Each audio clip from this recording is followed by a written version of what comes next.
Treasures, the bane of every Commander player everywhere. If I even say dockside, people immediately scoop and go start a family, casting Magic aside forever. Treasures were first introduced in 2017 in Ixalan, so we've been at the mercy of this scourge on the format for 7 years, give or take, you know. That's a long time, and there have been some really sweet commanders and some sweet cards that play in the treasure archetype, so let's dive into it. But first, you know what, buddy? Like, subscribe, leave a comment, and if you want to be a spicy meet the ball, you can buy me a coffee at the link in the description, brother. Hispanic Hobo is a recent supporter and asked for a Breaches deck tag, but I ain't got time for that, so you get this instead, brother. In this video, we're going to go over some of the best treasure producers, then some underrated gems, and then some commanders that play in this design space. And we must ask, are treasures good for Commander? This may be a little controversial, but I think they're fine, to be honest. I tend to view everything through the lens of all the utterly broken things I've seen. Prosh Food Chain, Thassa's Oracle, Demonic Consultation, any number of amazing things that happen in this format. Treasures kind of seem pale in comparison. Let's take a look at some of the best cards and you can decide for yourself if it's good for Commander. Now, the treasure design philosophy started out relatively tame at first. Take a look at Depths of Desire. 2 and a blue for an instant, return target creature to its owner's hand. Create a treasure token. Pretty similar to Repulse, which is from all the way back, and I don't even know, dude. Repulse is 2 and a blue for an instant, return target creature to its owner's hand. Draw a card. You know, more or less the same card, but you draw one instead of making a treasure. This set also gave us our alternate win condition with treasures, Revel in Riches. 4 and a black for an enchantment. Whenever a creature an opponent controls dies, create a treasure token. At the beginning of your upkeep, if you control 10 or more treasures, you win the game. Pretty fantastic card. I have lost to this before. It's a little insidious if the opponent is packing instant speed removal. And then in 2019, along came a card that would change my life forever. Smothering Tithe. This card's bonkers, dude. Even more so if you play in a wheel deck and force draw. I've done that, which allowed me to play more wheels and benefit from all those treasures. Made me feel real dirty, dude. But I won the game, so who cares? But even in a more casual setting, 2 mana is a ton to pay. And this will hopefully get more treasures than your mana value because this guy is eating coins and eating removal pretty quick. Now, surprisingly, this is the second most played card that makes treasures an offer you can't refuse. 1 blue mana for an instant, counter target non-creature spell, its controller creates 2 treasure tokens. I don't think this is a fantastic card, but 1 mana counter spell is nothing to sneeze at. And then came the real scourge, constantly flirting with the ban-hammered dockside extortionist. 1 and a red for a creature goblin pirate, it's a 1/2. When this guy enters the battlefield, create X treasure tokens, where X is the number of artifacts and enchantments your opponents control. People go nutso because you can bling the sky, go infinite, but there are hundreds of combos on EDH Rec, you know? Come on, dude. But I do think, man, this card is super pushed. Don't get me wrong, probably shouldn't exist, which is what my freshman English teacher told me, you know. This is an amazing card that is currently about $80 for all printings. That's crazy, dude. I do own one because I got that pre-con. It's in an artifact deck with no combos, you know. Don't hate me because I'm beautiful. Now, I'm not going to go over every treasure token producer, but there are currently 250 cards that have the text treasure token on them. But any deck that you're packing treasures is not complete without the Academy Manufactor. This guy's 3 generic mana for an artifact creature, assembly worker, it's a 1/3. If you would create a clue, food, or treasure token, instead create 1 of each.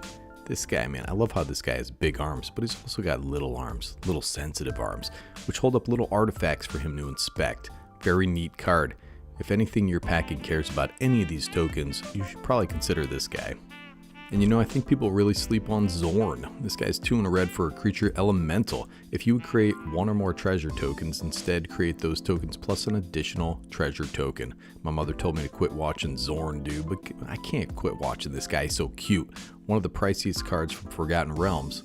Old Gnawbone is a beater, dude. I got a hold of one of these guys the other day. I made 7 treasures, and that was the end of that. I still lost that game, but I had some fun treasures to play with. This thing is pretty bonkers in your big evasive beater decks. Now, I did a whole 1-minute video about this card, the Goldspan Dragon. 3 red for a creature dragon, it's a 4/4 with flying and haste. Whenever this guy attacks or becomes the target of a spell, create a treasure token.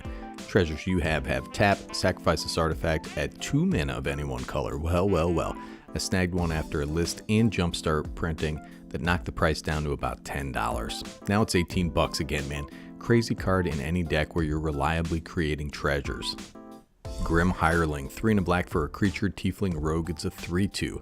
Whenever one or more creatures you control deal combat damage to a player, create 2 treasure tokens. Has black, sacrifice X treasures. Target creature gets -X/-X until end of turn. Activate only as a sorcery. This is one of those cards that kind of flew under the radar for a bit until people realized that it scales with multiplayer. It can be used as removal if you're getting too wild with treasures.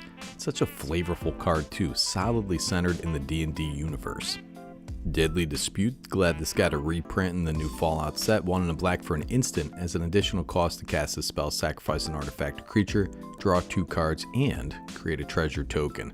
I like the one with the little lady on it. You know, if I had a nickel for every time I got stabbed by a tiny lady, I'd have 10 cents, which is not a lot, but it's weird that it happened twice.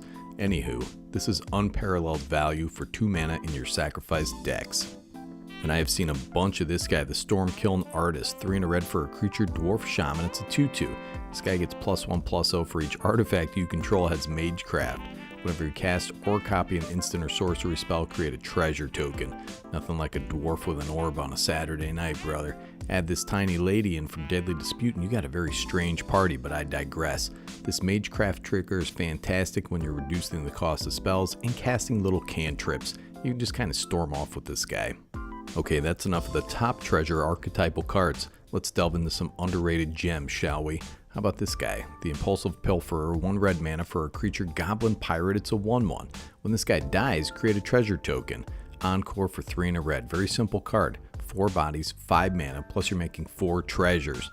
Again, man, the value is pretty insane in your sacrifice decks. You're turning your goblins into value. I know you are, you little animal. Then we have Sticky Fingers here. 1 red mana for an enchantment aura. Enchant creature. Enchanted creature has menace, and whenever this creature deals combat damage to a player, create a treasure token. One of the best 1 mana auras out there. This is pretty bonkers in an aura deck with big beasties. I thought it said Stinky Fingers at first, dude. You're getting quite a bit of value. Plus whatever enchantment and or aura synergies you're packing. And check this out, the Gold Vein Pick, 2 generic mana for an artifact equipment. Equipped creature gets +1/+1, has equip for 1. Whenever this guy deals combat damage to a player, create a treasure token. I've used this in a bunch of budget equipment decks and I'm never sad to see it. It's so cheap, and there's something terrifying about a tiny hammer in the right hands, dude. At first, my girlfriend was a little upset about my tiny hammer and continues to be so with no end in sight. No happy endings here, brother. Not the first time I've heard that. And if you're in red, the Diamond Pickaxe is a pretty awesome equipment. It's got indestructible. Equipped creature gets +1/+1, and whenever this creature attacks, create a treasure token. Has equip for 2. Similar card, better in some ways.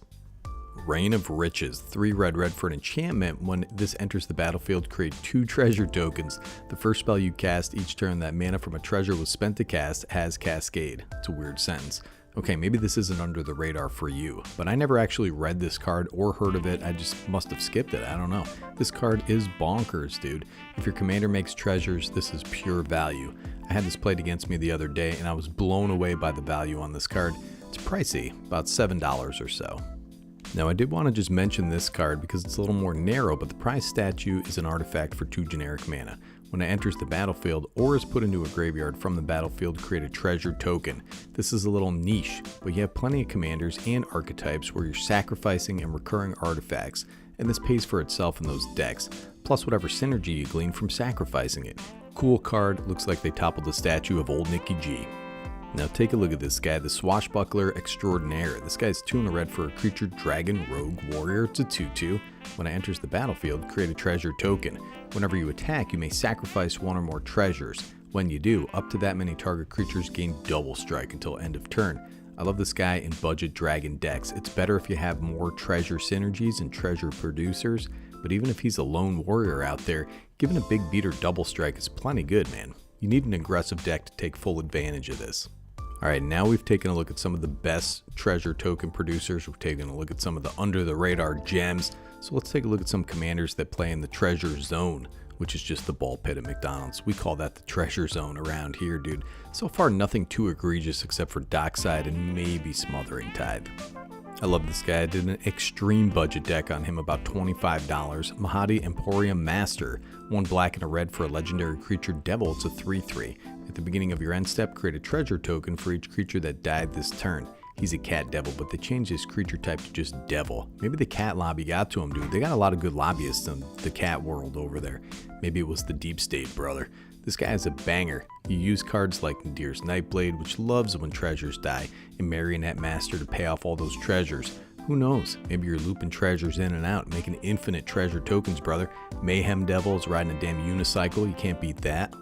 And this guy, Prosper Tomebound, 2 black and a red for a legendary creature, Tiefling Warlock. It's a 1/4 with Death Touch. This guy's got the Mystic Arcanum. At the beginning of your end step, exile the top card of your library. Until the end of your next turn, you may play that card. Also has Pact Boon. Whenever you play a card from exile, create a treasure token, dude. That's Pat Boon. This guy is just Hellboy without the big arm. He's sleeping on forearm curls, brother. You gotta hit that in the gym, man. Don't sleep on your forearms, dude. This guy came along, created a whole dang archetype, and pays it off on the same card. Prosper is sorely in need of a reprint because currently it's 15 bucks. Now you want to be casting everything from exile. Make great use of Nalfeshni and Keeper of Secrets, among a million other cards. Prosper decks suck because they just make treasures all day. I mean, you're looking at a Scrooge McDuck sized pile of treasures. Now this guy, I just wanted to highlight this little animal real quick. You got Jan Jansen, the Chaos Crafter. This guy's red, white, and black for a legendary creature, Gnome Artificer. It's a 3/3 with haste. Has tap, sacrifice an artifact creature, create 2 treasure tokens. Or tap, sacrifice a non-creature artifact, create 2 1/1 colorless construct artifact creature tokens. Okay, this guy is a gnome. I get it. People think of gnomes and they think of garden gnomes, you know, but that's a stereotype, brother. Gnomes can hang out in other places too, like dusty workshops. This guy's a little value machine that pays off all those little treasure producers. Is neat in these colors, so check him out, man. Definitely a challenging build around, but very powerful. So how do we combat this treasure menace that's scourging the format? Counter spells, buddy. Let me sell you on some counter spells. Just kidding. Disciple of the Vault. 1 black mana for a creature, human cleric. It's a 1/1. Whenever an artifact is put into a graveyard from the battlefield, you may have target opponent lose 1 life. You can use this on either side of things, but this is a 1-drop. This guy hates artifacts, and so does Viridian Revel. 1 green for an enchantment. Whenever an artifact is put into an opponent's graveyard from the battlefield, you may draw a card. This could be used to great effect in a Jolene deck or a Vazi Keen Negotiator deck. Also both very powerful commanders. Decks where you're giving your opponents treasures, you know what I'm saying? And if you're in red, you can blast out the Sardian Avenger or Pain Distributor to spread around some damage to those treasure decks. But honestly, these are great in those same Vazi and Jolene decks. I mean, we're getting cute here, but honestly, some of the best treasure removal options without getting too cute are cards like Steel Hellkite. Just pump 0 into that activated ability and clear the board of all that nonsense, man. This card has been around forever, continues to be a budget banger, or you can use something like Calling Ritual. 2 black and a green for a sorcery, destroy each non-land permanent with mana value 2 or less. Add black or green for each permanent destroyed this way. Effects like this are so good, dude. And they have other utility if you aren't facing a treasure deck. You know, I was kind of just kidding about those other cards, you know. I make jokes, dude. Calling Ritual in particular is great for clearing out soul rings. Steel Hellkite works anything you want. Now, as far as my opinion goes on the design space of treasures, they are in fact inferior to gold tokens, the original mana token, because they don't have to tap. You know, but that aside, I don't think it's generally a horrible direction to go in. They are balanced in a way. There usually is some sort of a premium on treasure production. You are paying some sort of mana for it. And the recent trend of producing tap treasure tokens takes some of the bite out of repeatable token production. You'll have a chance to answer if they have to wait a turn before they produce mana. I do wish that treasures weren't as ubiquitous as they are, maybe sticking to some sort of thematic appropriateness, you know, like pirates or dragons or something like that. Just tacking a treasure on everything is a bit tiresome. Take for example Agnes the Dragon's Lash. So this guy's 4 mana for a legendary creature Viashino Warrior. It's a 3/3 with haste. Whenever a creature you control with haste attacks, create a tapped treasure token. This is balanced. It isn't overly obnoxious. It's narrow. It makes a thematic deck, and I'm sure we could think of some reason that she's making tapped treasure tokens, you know, but I think it's just a way to make a dynamic commander and make it alluring without overbalancing it. Anyways, man, that's treasures, and what a shiny ride it's been. Hey, listen, subscribe, hit the bell, Hitman Part 2, hit Mon-chan if you want, but keep up with old Nikki G because I love cards, man. I love just talking about them and exploring the game here, maybe showing you some cards you've not seen before. So welcome back and welcome home. It's Nikki G signing off.